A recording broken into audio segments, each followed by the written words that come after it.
If you're new to planting aquariums, then you expect your tank to look lush within a week, don't you? It's now opened up a load of space for more plants. The male down here, loving this little open area. Oh, I've missed a root there. Blackwater skate, which currently doesn't have any black water in it. I don't know if that's the right amount.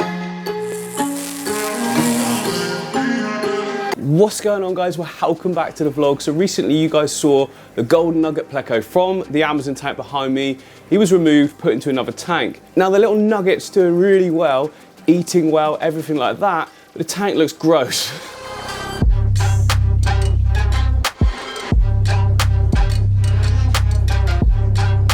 Right, I'm saying gross. I think that's a bit of an over-exaggeration, but to me it looks gross compared to what I know it should be like. So there he is, or there the fish is. I don't know what sex it is. Looking so good. This is the fish's little spot. It's always there, which I'm glad of, because that was the point of putting him in this tank, so that I could always see where the fish was. I keep wanting to say he. I'm just going to go with he, screw it. So he's always there, which is awesome. Now, what's wrong with the tank? Okay, hopefully the camera's picking it up, but there's a lot of diatoms and stuff like that going on everywhere. It doesn't look great. It needs a water change, a scrub off everywhere. We've got a little bit of algae. Is it picking it up? Yeah, there we go, on the mosses.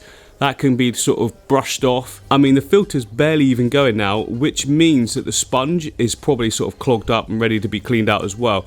Let's just get this looking spick and span again. Top, no surface agitation, not good. Let's get things fixed. Now, these are actually normal things to expect when you're doing like a new setup. It will happen, you know, the first week, the tank looks perfect and you think, yes, we're doing well. And after a week, all these sort of things happen at the same time. And for a lot of people, they think, oh, disaster, I need to start again. Nah, that's too soon to start again. I mean, I'm all for starting again if you're not happy with skate, but you need to at least give it like a month or so. But I understand it can be quite like panicking. Oh, my plants aren't growing, or they're not looking good. If you're new to planting aquariums, then you expect your tank to look lush within a week, don't you? Basically, nothing happens in a week plant-wise unless you've got fast-growing stems, that is. This is because, like Amazon swords, for instance, and Vallisneria that I've got in this tank, they have long roots. They have really good root systems that go into the substrate. Well, once you replant them or pull them up from something and put them in something else, they take a while to adapt. They need to get their sort of roots settled again. It's almost like they don't work for a little bit, and then they get settled, then it all starts to sort of flourish again. In that time that plants aren't growing is when all the algae can take over. That's why it could do it. That's why it happens for sort of all tanks. One of the most common algae to start with is diatom algae. This is the brown stuff. It's actually, apparently it's linked to silicates and things like that. Some say it is, some say it isn't. I don't really know. All I know is most setups get a little bit of it to start with. Really good options are snails, amano shrimp, and otocinclus catfish. You guys know I love that combination. They seem to just love the stuff, and if you put enough into a tank, they'll just clear it out overnight. Well, almost clear it out anyway. They'll keep it right down low, put it that way, whilst it's having a major bloom. And once it's past that point, it won't tend to sort of come back so much. Subscribe.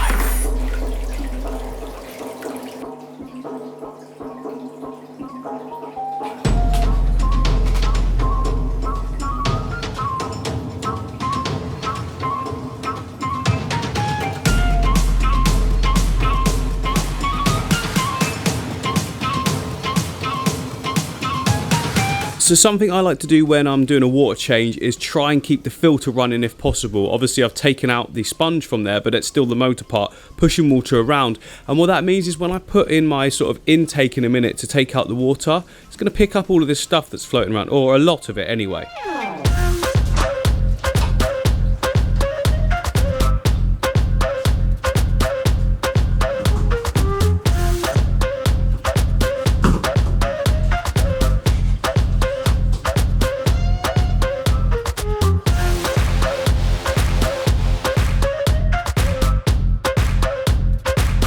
So that's all looking great, fresh again, and you can see there, little fella just enjoying himself in his usual spot.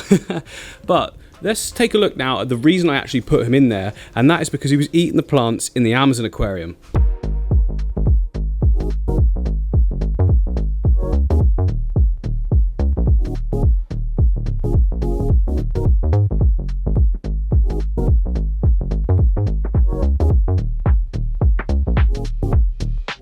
So if you remember, for me to be able to catch the golden nugget pleco, I had to remove the piece of wood that was in this section. I didn't put it back. Now the reason for that is I've now opened up a load of space for more plants. I mean, I love plants. I love hardscape too, don't get me wrong. But it wasn't really adding much by having another sort of little bit of wood there, but it was taking up a lot of space. So you can see this is what I've got now. All the limnophilia is growing back that was actually chewed off by the golden nugget pleco.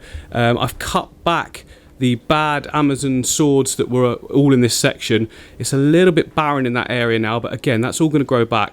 What I need to do though, you see that limnophilia that's grown to the surface? If I can focus, there we go. It's kind of scraggly. I want to cut off that base area that's not been getting any light, replant it further back down and let it all grow back up really nice and luscious and green again. That should look really, really good. I also need to get control of the sage. It's doing its thing again where it just carpets everywhere. I like this big chunky section of it over here, and I like to have a good sort of area here as well. But the rest is just taken over and it's spoiling the sort of look, in my opinion. I mean, the Amazon tank is supposed to have sort of sand dunes of nice yellow sand, which it has got underneath, but we're covering it up. So I need to sort that out as well.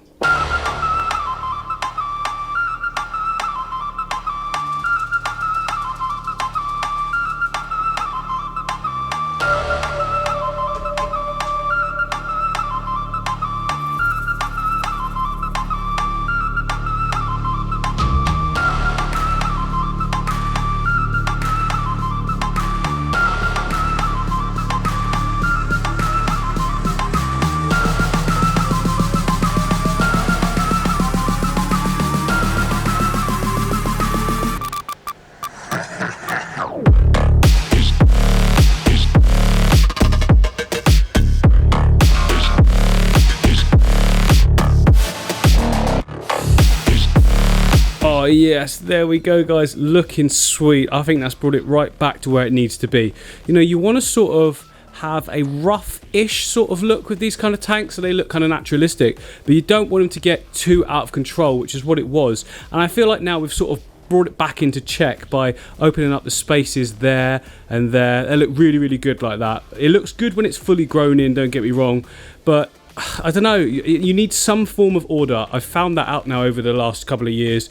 If you don't keep some sort of order, before you know it, it turns into a big mess and you just kind of lose interest because it doesn't look as good as it once did. What we've done here is I've added the limnophilia in this section. I want it to fill out that whole area because obviously that's where we did have more wood, but now we don't.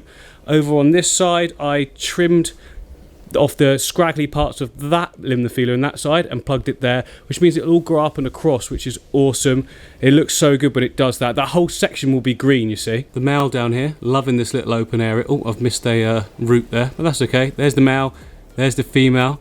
They seem to love this open space for some reason all of a sudden. I don't know why. They never normally sat in this area, so yeah, something's going on. And I couldn't bring myself to trim these plants and like plug them back down in again. I just think they look great. Like Ludwigia skyscrapers in the Amazon aquarium. I mean, look at them. They look great, don't they? Top side though, the peace lilies, look at how white the leaves are. That's because the light's bouncing off of them. They've grown crazy. They've like doubled, maybe even tripled in size since I first put them in there. This Monstera plant as well, which is just on this side bit, which I built onto the whole stand. Look at the size of it. It's getting huge. Love it though, absolutely love it. And again, over the other side, I've got another Monstera plant. Look, brand new leaves on the top there as well, so that's also getting huge. Why not? Just let it do its thing. I expect this whole area will just be covered in plants at some point, but what a cool tank, eh? This is probably my favourite tank I've ever done, just because of the outside element and the naturalness of it all, the colours pop in. Yeah, absolutely love it.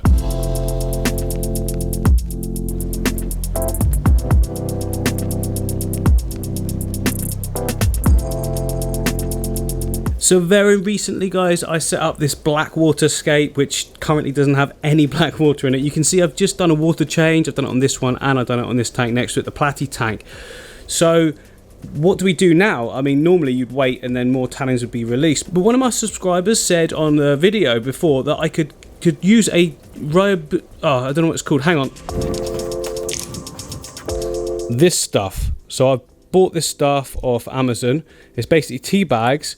And it's like all that makes the water exactly the colour that we want. Completely fish safe. I've got the fully natural, organic, no additives one. So yeah, let's give this a go.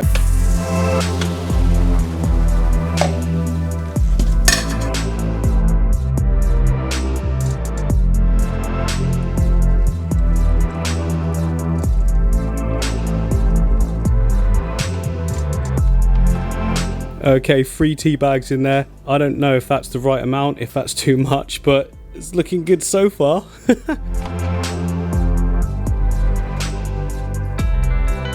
Right, that's obviously boiling hot, so we need to add a little bit of cold water to it. Put that on there. And just, you know, top it up, so then it'll be safe to put straight in the aquarium. Might as well fill it right up, hadn't I? Yes!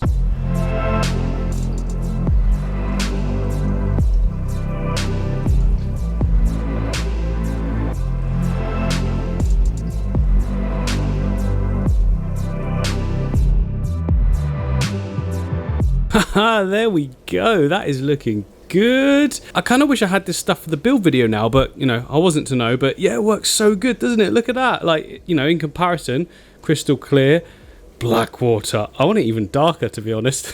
And I tell you what, the smell of that tea stuff is so nice. It's actually making me want to, you know, try and have a drink of it. Oh, there's the male epistograt, or female there right in the foreground, and then the male is right at the back there. Can you see? Just by that filter inlet, that's the male sat there. And so the female seems to come to the front quite a lot, and the male tends to be staying right at the back. I've been trying to get some really nice shots, but oh, come on then, come on. It'll come forward in its own time. It's all good. It's all good. And this morning when I came in, I noticed some breeding behaviour in the fish here, the glow light tetras. So basically, the big rounded belly ones, like this one with a slightly torn fin. Again, that wasn't me. That was from the shop. They are females. So that's a female. And the slimmer bodied ones, the ones you see at the back here, those are the males. So I saw them sort of trying to push the females into the sort of sticky areas, rubbing up against them, doing little dances around them. So that was really cool to see. I've never seen anything like that before between tetras. I think I just caught them at a really good time. So yeah, they're nice. They're really mature fish, these are as well. Really, look at the size of that female. She is a Goliath. So yeah, really impressed with this tea stuff, guys. If you want to get some, then do it. It's on Amazon. I'll leave a link in the description if you are interested. It's nice and cheap, and you get loads of it as well. I think I've got 50 tea bags for like £13, which is about $16, $17.